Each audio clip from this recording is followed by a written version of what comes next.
Hi there, welcome to the first in a series of lectures on electricity.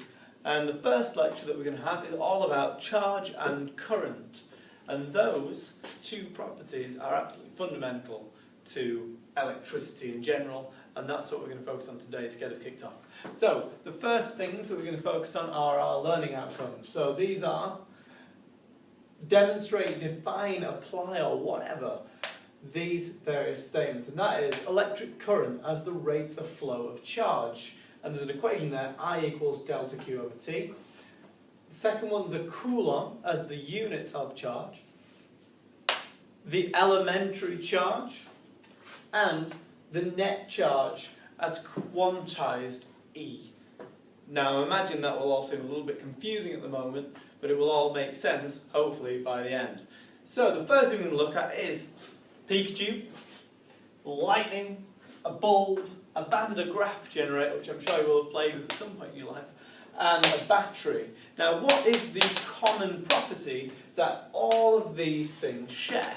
Well, you could vaguely state that they all share something about electricity. I mean, that's pretty obvious because they're all hugely under the banner of electricity, which I painstakingly made 3D. Probably a waste of time. However, the key thing is Pikachu, while he does various attacks like, I don't know, electric shock, thunderbolt, volt, tackle, I was looking them up a minute ago. He does something that so too does a lightning storm, so too does a bulb, so too does a Van de Graaff generator and a battery. And that common behaviour is that they all have something to do with charge. In fact, the thing that they do with charge is they move it. Now, we'll look in a battery, it takes charge from one side of the battery to the other side of the battery. In a Van de Graaff generator, an unsuspecting student gets a huge dose of charge straight at their finger, or unfortunately in some cases their tongue, if they're left alone with it. In fact, who knows what they'll put on there if left alone with a Van de Graaff generator. We've all had those thoughts. A bulb, it's got that's a bit more difficult, but charge moves through the bulb in order to get that to generate light. In fact, I shouldn't put it in there, forget that that's there. Lightning, it moves great masses of electrons that have been stored up here and slams them down at the earth. It's moving the charge. And Pikachu, I think he rubs his cheeks or something, he generates charge and then he shoots it as a poor unsuspecting alternative Pokemon. So, the common property that they share is that they are move charge. And how much charge you move and how quickly you move charge is the thing that makes the difference, really. That property, the thing that people really think of when they think about electricity, is current. And with that, as we've just said a minute ago, is the rate of flow of charge. Well, think about that as I put it up here. If I write delta Q over T equals I, that is saying that current I is equal to the change in charge. That's what this triangle means. It means delta, which means change it. So current equals the change in charge in a specific time frame, or how quickly we've changed that charge. Now, in certain settings that will be very little, and in certain settings it will be very large. So for an example, in a battery, it moves a small amount of charge in a very, very long time frame. So we've got a small number up top, large number on the bottom, and that will result in a very small current.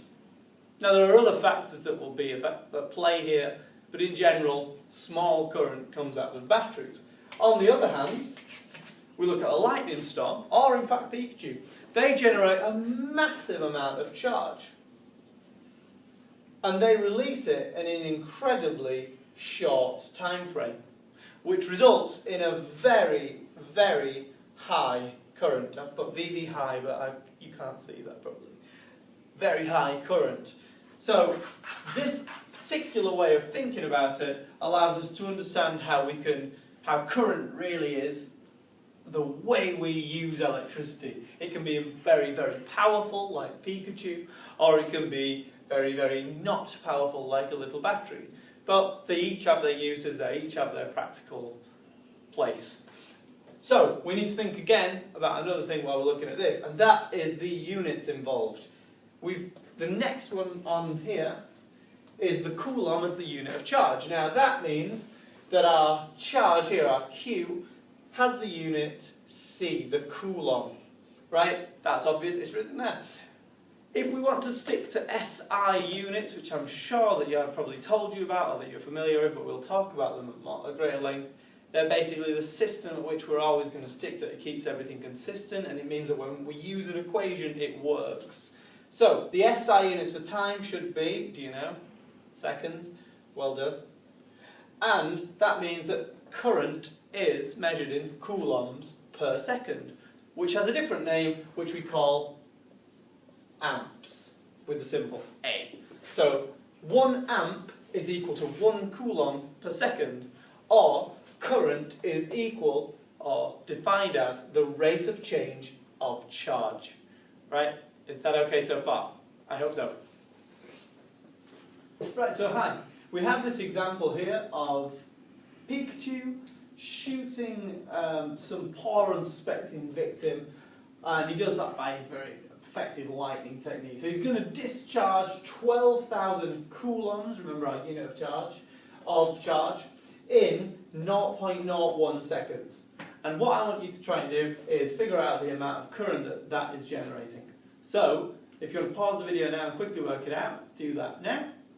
If not, or if you just unpause, we're going to quickly do it. So the first thing we're going to do is remember our equation, I equals delta Q over T, or I equals the rate of change of charge. And we're going to write that down. Get into the habit of writing equations down, because it means it will serve you well in the future. Examiners will know what you're doing. So, we're going to shove the numbers in. What is the rate of change of charge? What is the amount of charge first? Well, it's 12,000 coulombs, so write that down. And that happened, that got transferred in a time frame of 0.01 seconds. That one goes underneath.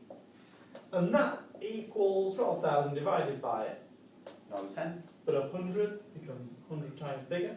So it becomes 12,000,000, or 1.2 million. That's it, 1.2 million amps. So that was in coulombs, that was in seconds, and so the unit is amps. So what we're going to do now is we're going to examine what is in Pikachu's lightning bolt, or anything that provides a movement of charge. What is the charge that's moving? Well, if we look, if we open it up, if we zoom in on the lightning, what we'll find is that the charge that's being moved there consists of electrons.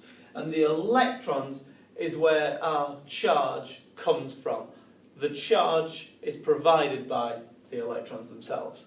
So the charge on an electron is the fundamental charge, and that has the value of 1.6 times 10 to the minus 19 coulombs. Now, I'm not sure if you're 100% familiar with standard form, but that is a very, very small amount of coulombs, a very small number indeed. So what it does tell you is that electrons must be very small, and there must be a heck of a lot of them in a lightning bolt.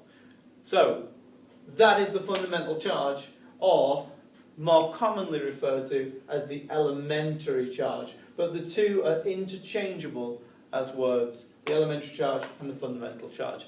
Now what's interesting here is that all things that are charged, including Pikachu, are charged as a multiple of E, of the elementary charge or the fundamental charge. So, if I was to take Pikachu's charge and divide it down, let's say he has a charge of 10,000 coulombs, and I was to divide it by E, I would get a whole number.